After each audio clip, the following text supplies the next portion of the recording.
The Vethrani commander is here again. Third time this rotation.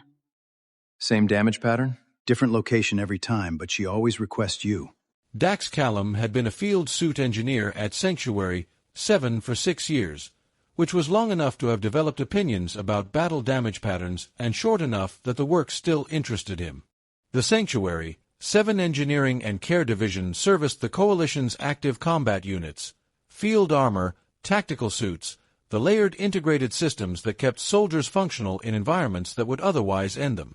The work required precision, patience, and a working knowledge of approximately 40 different alien anatomical configurations, because the suits were designed around the beings inside them, and understanding the suit meant understanding the being. He had learned the Vethrani configuration in his second year. The species was long-limbed, dense-boned, with a circulatory system that ran at pressure levels that would rupture most species' vascular walls and a neural integration layer in their combat suits that was directly interfaced with the wearer's nervous system. Damage to a Vethrani battlesuit was never purely structural. It was always also personal. Commander Thessaly Vorn had first arrived at his station 11 months ago. She was, and Dax had the professional awareness to register this as relevant rather than irrelevant, the most decorated active commander in the Vethrani Sovereignty's current deployment roster. Her file, which facility protocol required him to access for suit calibration purposes, listed 47 documented combat engagements, 3 command commendations, and a series of field citations that read like a history of the last decade's most significant coalition operations. She commanded 800 soldiers. She had, in the Vethrani cultural framework, a status roughly equivalent to what humans would call an apex institutional figure, the kind of person who had earned every rank marker through direct cost. She arrived at his station in silence. She stood in silence while he worked.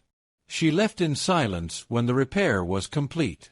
This had happened 3 times, and Dax had learned, in the way of engineers who pay attention to the systems they work with, that her silence was not indifference. It was the careful containment of someone who had very little practice with the experience of being attended to, as opposed to the experience of attending to others.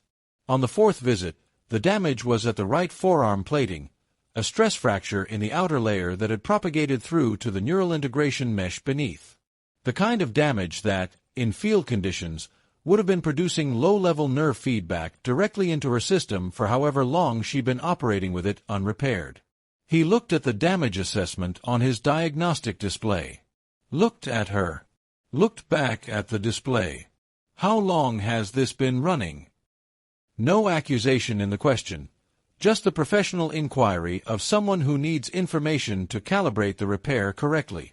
The pause before her answer was long enough to tell him something. Since the 3rd engagement of the Keth Corridor operation, she said. Her voice was the measured register of someone used to delivering reports, information without interpretation. The Keth Corridor operation had concluded 14 days ago. 14 days of nerve feedback at the forearm integration layer. The diagnostic was showing irritation patterns in the surrounding mesh that were consistent with sustained, unaddressed stimulation. Not crippling, the Vethrani pain threshold was significantly above most species, but constant. 14 days of constant. Dax set down his initial tool and picked up the precision instrument for the mesh work. This would take longer than the previous repairs. I need to reset the integration mesh before I close the outer plating, he said. It's going to take about 90 minutes. You don't have to stand. She stood. He worked. The facility moved around them, other technicians at other stations, the background sound of equipment and distant conversation, the ordinary functional atmosphere of a repair bay doing what repair bays do. At his station, there was the quiet of 2 beings occupying the same careful space. 40 minutes into the repair, he noticed the change in the diagnostic readings. The neural feedback patterns he'd been monitoring were shifting, not because the repair had reached them yet, because it hadn't, but because her posture had changed by approximately 3 degrees. A fractional release in the shoulder tension that the suit's integrated system registered as a shift in her baseline muscular state. She was relaxing. Not consciously. Not as a decision. The way a system releases tension when it finally registers that the input causing the tension has stopped being managed alone. Dax kept working. He didn't comment on the diagnostic reading. Some information belongs to the person who is generating it. 20 minutes later, he reached the mesh reset stage. This required his left hand flat against the suit's surface at the integration point, not working, just maintaining contact pressure while the reset propagated.